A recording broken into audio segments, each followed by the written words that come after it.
c'est le fait que des profs regardent tes vidéos en cours.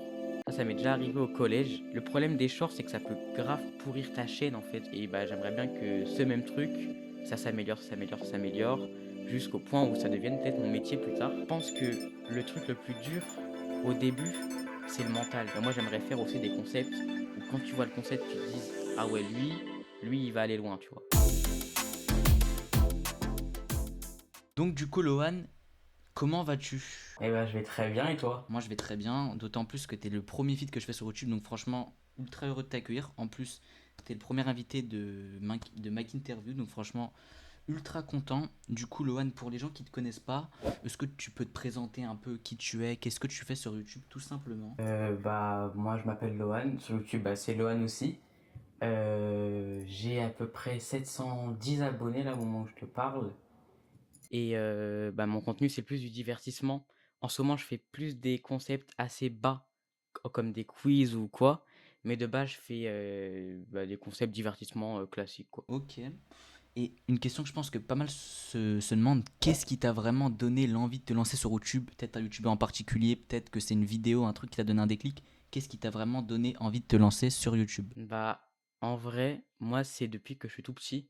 C'est qu'en fait, l'histoire elle est un petit peu triste, mais voilà. C'est qu'en fait, quand j'étais chez mes grands-parents, bah en fait, j'étais souvent seul, parce que ma mère elle était pas souvent avec moi, elle était souvent au travail. Et du coup, bah moi j'avais juste une tablette, et je l'utilisais, je me filmais partout, etc. Et au final, plus tard, quand j'ai appris que YouTube ça existait, bah du coup j'ai fait ça, mais du coup, bah voilà, je suis sur YouTube depuis longtemps sur d'autres chaînes et là, c'est une nouvelle chaîne que j'ai depuis 2 ans, et voilà. C'est un peu en vrai comme moi. Au début, je me filmais sur ma DS, j'avais des petits trucs stockés, et après, au final, je suis parti sur les chaînes de personnes de ma famille et tout, et petit à petit, j'ai créé ma chaîne et tout. J'ai même créé plusieurs chaînes, donc c'est à peu près similaire en vrai de vrai. En vrai de vrai. Là, c'est un truc plus particulier. Est-ce que tu as un créateur que tu penses vraiment qui devrait percer, un créateur ou une créatrice vraiment que tu nous suggères absolument de regarder vu que son contenu est vraiment ultra bon? En vrai, en termes de YouTube, il y a beaucoup de personnes que je pense. Par exemple, il y a Léana qui fait des streams sur Twitch. Ouais, bah Isaki aussi, voilà, j'allais le dire. Lui, maintenant, il fait plus des contenus en mode documentaire. Par exemple, il avait fait sur Neo et Swan, sur leur histoire. Ouais, j'ai vu ça. Et en plus, ça marche bien, donc c'est carré pour lui, parce que ça marche vraiment bien. Et après, en vrai, j'ai pas trop d'autres personnes. Mais en musique, par contre, j'ai une personne. C'est Varnish la piscine, allez écouter. Il a pas beaucoup d'auditeurs, mais qu'est-ce qu'il est fort. Bref, voilà, ça, j'ai rien. Vous avez entendu les gars, allez écouter les streams. Vanille, je suis à la piscine. Et voilà. Donc du coup, bah, on se demande et tout, vu que là actuellement t'es en cours aussi, comment ça se passe un peu YouTube à l'école et tout? Les relations que ça, ce que ça crée et tout, comment les gens réagissent et tout. Alors, en vrai, moi, j'ai pas changé de ville depuis que je suis né. C'est-à-dire qu'en fait, au collège, je faisais déjà des vidéos. En primaire, j'en faisais déjà. C'est-à-dire que ceux qui étaient en primaire avec moi, bah, au collège, ils savaient déjà. Ceux ils étaient au collège, qui l'ont su, bah, là, je suis au lycée, donc ils le savent déjà. Et en vrai, bah, des fois, ça me fait des blagues dessus, mais genre, c'est bon enfant, quoi, ça va. Et franchement, moi, je le vis bien. Il y a beaucoup de personnes qui me complimentent, surtout au moment où je faisais des gros concepts. Là, j'avoue que ça me complimente moins parce que voilà, c'est vraiment des trucs bas que je fais en ce moment. Mais ouais, en vrai, moi, je le vis bien en cours. Bah moi, franchement, moi aussi, moi, c'est un peu pareil. Au début, j'avoue que ça avait mal commencé, surtout la manière dont ça s'est su, c'était pas forcément volontaire. Mais bon, ça va de mieux en mieux, on va dire. Au début, je me faisais un peu vanner, mais là maintenant, ça commence un peu plus à reconnaître ce que je fais et tout. Donc franchement, c'est pas mal. Mais toi, de ce que tu nous as dit, en vrai, ça s'est souvent bien passé. Est-ce que est-ce que t'as des petites anecdotes, des petites histoires et tout, ou est-ce que j'aurais des gens, ils ont un peu la haine envers toi, le fait que tu fasses des vidéos sur YouTube ou pas? En vrai, non. Par contre, j'ai déjà vécu quelque chose. Enfin, j'ai jamais vécu de choses où quelqu'un était contre moi, etc. Mais par contre, j'ai déjà vécu le truc de beaucoup de grands youtubeurs ont vécu. C'est le fait que des profs regardent tes vidéos en cours. Ça m'est déjà arrivé au collège. Je me rappelle, j'avais fait des musiques à l'époque, mais genre pour le troll. Et ça l'avait mis en cours. Et la prof, c'était une prof d'anglais. Elle s'appelait Madame Hung. Si je passe par là, je l'ai perdu de vue. Elle est même plus dans ma ville. Et bah, ouais, en vrai, c'était grave drôle, elle avait aimé le son et elle me suivait et là, tous mes profs sont au courant de ce que je fais. D'ailleurs, peut-être qu'ils vont regarder cette vidéo Bah, les profs dédicaces à vous. et ils ont carrément dit à ma mère au tu sais, au rendez-vous parents-prof que c'était vraiment ça que je devais faire, ça fait vraiment plaisir. Bah effectivement, quand ça fait ça, effectivement c'est pas mal. Donc prochaine question. Là c'est un truc encore un nouveau spécial. Le débat du jour, c'est un truc qu'il y aura un peu dans tous les petits podcasts que je vais faire. Et aujourd'hui le débat du jour, les shorts, t'es pour ou t'es contre? Ah, alors ça c'est en vrai, ça c'est un très très très bon sujet. Parce qu'en fait, il y a un pour et un contre, mais si je te raconte ça, ça va être vraiment très long. C'est que, en fait, le fait de faire des shorts, si tu fais des vidéos comme moi je fais, où là je me mets, genre comme une case du divertissement, si le mec là, admettons, il veut faire des shorts, mais aussi il veut faire des vidéos divertissement, donc des vidéos longues, en fait, il faut qu'il fasse l'entre-deux. C'est-à-dire que s'il veut faire que des vidéos longues et se faire connaître sur des vidéos longues, faut qu'il fasse moins de shorts. Parce qu'en fait, le problème des shorts, c'est que ça peut grave pourrir ta chaîne, en fait. Parce que il y a beaucoup de personnes qui vont te suivre grâce à tes shorts. Et au final, bah, sur tes vidéos longues, tu feras pas beaucoup de vues. Et les gens qui sont là sur les shorts vont être beaucoup moins fidèles que ceux qui viennent via les vidéos longues. Donc en fait, il faut vraiment faire attention à ce que tu veux dès le départ. Et dès que tu es au courant de ça, bah après c'est bon, quoi. Ouais, parce que en vrai, moi je connais même des chaînes, je dirais pas le nom, mais je connais des chaînes, ça a des 80 000 abonnés, et je vois sous les vidéos, ça fait des 60 vues. Je me dis, en vrai, percer, mais à quel prix en vrai de vrai? Parce que je pense qu'il faut réussir à faire des shorts qui vraiment, ils arrivent à s'adapter au contenu que tu fais en termes de vidéos pour que les spectateurs shorts ils arrivent à revenir. Et ça, c'est pas facile. Donc, quand je pense que tu arrives à maîtriser ça, je pense que les shorts, en vrai, tu peux réussir à les faire sans trop de problèmes, en vrai de vrai. Je sais pas si t'es d'accord avec ça. Ouais, j'ai compris. Par exemple, moi, ce que j'avais fait pour essayer de faire ça justement, c'est qu'admettons, j'avais fait un short très bien travaillé, enfin, je trouve pour moi, à Paris, où on devait accrocher des affiches qu'on avait dessinées vraiment très bien et tout. Mais en fait, c'était en lien avec une vidéo, une vidéo longue. En gros, le gage, c'était de faire ça, d'accrocher des affiches dans Paris. Donc, je me suis dit que pour ne pas me détacher de mes vidéos longues, j'allais faire des vidéos en rapport. Et après, bah là, ce que je fais en ce moment, c'est que je prends des extraits et juste je les mets sur les shorts. Et parce qu'on sait très bien qu'en fait, ça, c'est un truc pour tous les créateurs qui regardent. En soi, les shorts et TikTok, c'est assez facile de percer. On va pas se mentir. C'est vraiment quelque chose où les gens, ils scrollent, ils tombent par hasard sur ce que tu as fait, alors que les vidéos longues, vraiment là, tu vois une vidéo à 600 vues, on se rend pas compte comment c'est bien. Un short à 600 vues, c'est vraiment genre, c'est bas, c'est vraiment bas. Enfin, une vidéo longue à 600 vues, c'est déjà bien, tu vois?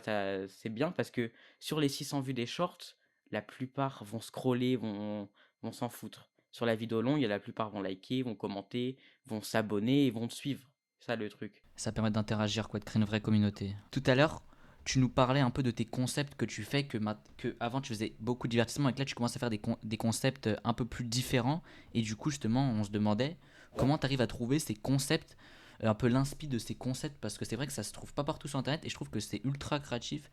Et comment, tout simplement, tu as trouvé l'inspi pour les concepts? Bah, alors en fait, moi ce que je fais, c'est que là, bah, vu que j'ai pas beaucoup de temps et cetera, bah, ouais, comme il a dit, je fais des, concepts, bas et du coup, mes concepts bas, en fait, je les fais avec ma copine qui, elle, fait les diapos, trouve les trucs et pour trouver l'inspiration, bah, en fait, je prends les concepts de base qui existent sur, YouTube, mais je les remixe à ma sauce. Par exemple, là, ce qui est sorti, hier, bah, au moment où je parle, il est sorti hier et c'était un concept où en gros on devait savoir qui avait écrit tel tweet. Et en fait, par exemple, cette inspiration-là, je l'avais eue d'une vidéo de McFly et Carito, où en gros, dans la vidéo, c'était une vidéo où tout le monde devait leur faire rire, etc. Et en fait, bah, on voit que quelqu'un, bah, en fait, il avait montré, comment dire, il avait montré des anciens tweets à Carito pendant longtemps, longtemps, longtemps. Et à la fin, il a dit, c'est des anciens tweets. Et bah, du coup, je me suis dit, tiens, est-ce qu'on ferait pas une vidéo pour deviner à qui appartient les tweets, sur des trucs qui auraient pu faire polémique, sur des trucs qui avant, bah, il y avait moins d'impact que maintenant. Et du coup, bah voilà, et il y a plein d'autres concepts que je trouve comme ça, que juste je remixe à ma sauce, ou même des concepts que j'invente totalement. Et bah, par exemple, il y avait attends, 2 secondes, je me rappelle plus. Peut-être trouve le décor de youtubeur, peut-être ça tu l'as inventé. Bah, c'est exactement ça, à qui appartient ce décor, qui avait assez buzzé. Pourquoi? Parce qu'en fait, c'était un concept que personne n'avait vu et si tu regardes les commentaires, tu vois qu'il y a beaucoup de gens qui sont fans de l'ancien YouTube. des petits concepts comme ça et pas des concepts super produits. Donc j'ai eu beaucoup de personnes qui m'ont dit merci beaucoup de faire revenir l'ancien YouTube, etc. Et franchement, ça fait plaisir. Et toi, est-ce que quand toi, par exemple, t'as sorti cette vidéo, est-ce que tu t'étais dit, ouais, cette vidéo va marcher de fou, t'étais plus en mode, on verra bien si ça marche, tu vois? Sincèrement, la vidéo pour moi, ça va être un petit peu pas bien de dire ça, mais je trouve qu'elle mérite pas. Franchement, je trouve qu'elle mérite pas d'avoir eu autant de buzz comme ça. Enfin, autant de buzz, on est quand même à 1,4 mille vues, mais c'est quand même beaucoup pour une vidéo YouTube, tout simplement. Mais admettons, la vidéo juste avant, c'était qui sera le meilleur styliste que j'avais fait avec ma copine, qu'on avait mis 150 € de budget dans la vidéo, et elle a fait 684 vues, alors que la vidéo était, il y avait beaucoup plus de montage, la miniature, j'ai mis plus de temps, j'ai même carrément contacté un graphiste qui au final, bah, il a fait un truc pas ouf, mais enfin, j'ai quand même dû le payer, etc. La vidéo dure 18 minutes. Et là, une vidéo de 6 minutes où c'est un truc que j'ai fait, j'ai dû le faire le tournage en 20 minutes. J'ai dû faire le montage en 3 4 heures. La miniature, elle est pas belle. Bah, au final, je trouve que ça mérite pas. Et du coup, voilà. Ok, bah c'était assez clair et ouais effectivement bah des fois c'est dur de comprendre des fois l'algorithme ce qu'il fait, des fois des vidéos on se dit plus ouais ça va percer au final bah ça perce pas trop et il y en a d'autres tu les attends pas au final bah ils sont au rendez-vous quoi. Donc voilà. Bon maintenant on va passer à la question du spectateur. J'ai demandé à mes abonnés sur Insta une question qui pourrait te poser tout simplement et j'en ai choisi une et la question que j'ai choisie c'est est-ce que tu as changé quelque chose depuis le début de ta chaîne, que ce soit ta manière de penser, ton pseudo, ta DA ou encore ta type de vidéo, ta catégorie de vidéo que tu fais depuis le début, est-ce que tu as changé quelque chose? Bah alors sincèrement, moi depuis bah du coup comme je t'ai dit, je fais ça depuis super longtemps. Et en fait bah, moi, vu que je fais ça vraiment parce que j'aime faire ça, parce que genre en fait à chaque fois que je le fais, même si les vidéos les gens vont peut-être les trouver pas bien, bah moi je les fais vraiment avec le cœur. C'est-à-dire c'est des trucs qui me font plaisir à faire. Et du coup bah en fait moi mon but c'est pas de admettons changer de niche ou quoi pour avoir plus de vues. Moi en fait, peu importe le nombre de vues que j'ai, tant que j'aime et qu'il y a quelques petites personnes qui aiment aussi, bah, en fait, moi, ça me ferait plaisir. Donc, je pense que jamais je vais changer de niche. Ouais, voilà, jamais je vais changer de niche, je pense. Et en fait, bah, depuis que je suis né, pratiquement, je reste dans le même truc. Et bah, j'aimerais bien que ce même truc, ça s'améliore, ça s'améliore, ça s'améliore, jusqu'au point où ça devienne peut-être mon métier plus tard. Et c'est ça mon rêve en soi. Et bah ok, bah en plus ça fait une super transition à la prochaine question. Pour toi, quand tu t'es lancé sur YouTube, tu t'es lancé sur YouTube en disant je veux que ce soit mon métier plus tard, ou tu t'es au début lancé en disant vas-y, je vais me faire kiffer, et tu te dis peut-être qu'un jour ça donnera quelque chose, et si ça donne quelque chose, bah c'est bien en vrai. Du coup, c'est plus métier, c'est plus, tu t'es lancé sur YouTube plus pour que ce soit un métier, ou plus par passion en vrai de vrai. Bah, en réalité, ça, c'est un truc qui est assez drôle. C'est que comme je t'ai dit que j'avais commencé à super longtemps, bah, quand j'ai commencé, ça payait pas YouTube. Alors que, bah, en fait, j'étais vraiment très petit, hein. Il y a vraiment des trucs où je pense que ça devait être que des vieux de 50 ans qui regardaient ça, tu vois? Et c'est un petit peu badant parce que c'était vraiment des vidéos de moi, sans cut, sans rien, où j'étais tout petit. Mais ouais, bah, en fait, avant, je me disais pas trop que ça allait être un métier. Et ouais, bah non, en fait, c'est vraiment par passion. Et il n'y a pas des fois où tu te dis vas-y, moi je le fais, et plus tard vraiment, genre attends, tout simplement, si demain on te dit vas-y tu coaches YouTube, mais par contre c'est sûr et certain, et bah tu pourras jamais en faire ton métier. Est-ce que tu continues? Bah, en vrai, si, je suis sûr que je pourrais pas faire, genre jamais percer, je pourrais pas faire YouTube mon métier. Bah, je pense que je continuerai quand même, mais pas à des aussi hautes fréquences. Là, je fais une vidéo par semaine. Je pense que je continuerai une vidéo par mois. Et par contre, le métier que je ferais, ça serait du montage. Du montage ou du graphisme ou gérer des youtubeurs, etc. Ça, dans tous les cas, en fait, je resterai dans le même domaine. Ça veut dire que, genre, si je continue, bah, en fait, ouais, ça, c'est ça qu'il faut se dire aussi. C'est que YouTube, c'est un peu l'endroit où, après des longues journées, après les cours, après des contrôles, etc., c'est l'endroit où je me recentre et je me sens bien. C'est pour ça qu'en fait, il y a des moments, même dans ma dernière vidéo, où j'ai l'air fatigué. Pourquoi? Parce qu'en fait, il y a beaucoup de fois où j'enchaîne des 3 heures de cours d'histoire avant, littéralement, et ça tue le moral. C'est pour ça qu'il y a beaucoup de youtubeurs qui prennent des boissons énergisantes et tout avant. Mais voilà. Bah, durant cette explication, tu nous as justement parlé du mental et tout, d'après les cours, tout ça, tu dois enchaîner, et après les vidéos, c'est galère et tout, avec même l'organisation, tout ça. Et du coup, comment restes-tu motivé? Parce que beaucoup de gens se demandent comment ils font pour rester motivés, parce que c'est une stat qui est aberrante d'ailleurs que j'ai vu il y a pas longtemps, mais 90% des gens qui créent leur chaîne, et ben ils arrêtent au bout de 3 mois. Donc, et c'est certainement dû à la motivation. Donc toi, comment tu fais pour rester motivé entre guillemets? Bah, c'est qu'en fait, là, je vais beaucoup me répéter, désolé, mais quand j'étais petit, du coup, bah, je faisais des vidéos qui dépassaient pas les 20 vues, tu vois? Après, j'ai enchaîné une autre chaîne, les vidéos, elles passaient les 50 vues. J'ai enchaîné une autre chaîne, les vidéos, elles passaient de plus en plus de vues. Et en soi, là, pour moi, je vois des vidéos, c'est pas démotivant. Pourquoi? Parce que déjà, j'ai une communauté derrière moi qui me soutient beaucoup. En cours, il y a des gens qui me soutiennent beaucoup. Il y a des personnes que j'ai pratiquement jamais parlé dans mon lycée qui viennent juste me voir en me disant: «Ouais, j'ai vu ce que tu fais, c'est bien, et cetera». Donc ça fait vraiment plaisir. Et ouais, en fait, bah, je pense que le truc le plus dur au début, c'est le mental. C'est le fait de se dire que, bah, un jour ou l'autre, dans tous les cas, tu vas y arriver, mais faut être patient, en fait. Et du coup, bah, me dire ça, moi, ça me permet de rester motivé, tout simplement. Je me dis exactement la même chose, donc voilà. Prochaine question. Euh, c'est un truc qui concerne les gros youtubeurs et quelques petits youtubeurs et qui te concerne toi, je pense, parce que sur un de tes posts YouTube, t'as dit que t'étais actuellement en train de repréparer des gros concepts. Donc du coup, la question, c'est est-ce que t'as l'impression d'avoir toujours envie de vouloir faire plus gros, que ce soit en termes de projet ou de concept, et pourquoi si c'est le cas? Bah, en réalité, j'avoue que là, les concepts que je fais en ce moment, les petits concepts, comme je t'ai dit depuis le début, c'est pas les concepts que je préfère. Tu vois, c'est pas le truc où quand je vois ma chaîne, je me dis, ah, mes vidéos sont bien. Là, je me dis que c'est mid. Alors que tu vois, admettons, comme j'avais dit, qui sera le meilleur styliste, ça, c'est vraiment un concept où on s'est donné dedans. C'est un concept où on a réfléchi, on a eu des changements, des galères, etc. Mais au final, ça a donné un vrai moment, un vrai souvenir, enfin, un vrai bon moment, tu vois. Donc, en fait, moi, j'ai envie de pouvoir créer de bonnes choses comme je faisais plus avant. Et voilà, tout simplement, j'ai envie de pouvoir faire des belles choses et pas que des concepts pour passer le temps ou là, je fais plus des concepts chill. Et moi, j'aimerais faire aussi des concepts où quand tu vois le concept, tu te dises, ah ouais, lui, il va aller loin, tu vois. Bah, c'est un peu ce que tu rejoins tout à l'heure. Justement, ce qui t'a un peu fait que tu t'installes sur YouTube, bah, c'est le fait aussi de voir un peu aussi d'autres YouTubeurs. Et quand j'avoue tu dois citer des noms de YouTubeurs, bah, je pense que les noms que tu cites, ils ont certainement fait des gros concepts. Et quand tu les regardes, tu te dis, ah ouais, purée, moi aussi un jour, genre, j'aimerais vraiment réussir à faire ce genre de truc, tu vois. Je pense que c'est ça aussi qui fait que ça donne aussi aux petits YouTubeurs l'envie de vouloir faire des gros concepts. Et en même temps aussi pour remercier, je pense, leur communauté de les soutenir et les faire kiffer un maximum. Et bah, ça c'est une question qui demande un peu plus de réflexion, mais comment toi tu t'imaginerais dans 5 ans en termes de YouTube un peu dans ta vie? Où est-ce que tu penses que t'en seras tout simplement? Déjà, dans 5 ans, je pense que c'est sûr et certain que je continuerai les vidéos. Ça, pour moi, c'est sûr. Après, je peux pas parler pour le futur, parce que peut-être qu'au final, là, tu vois, j'ai 710 abonnés, j'ai 709 exactement.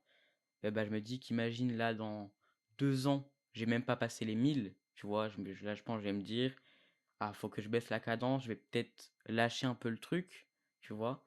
Mais non, moi, je vais essayer d'être à fond. Là, je suis en seconde, c'est une année où quand même. Nous, on a eu, dans notre lycée, on a eu quand même deux épreuves pour nous préparer à le bac, pardon. Ça, il n'y a pas ça partout.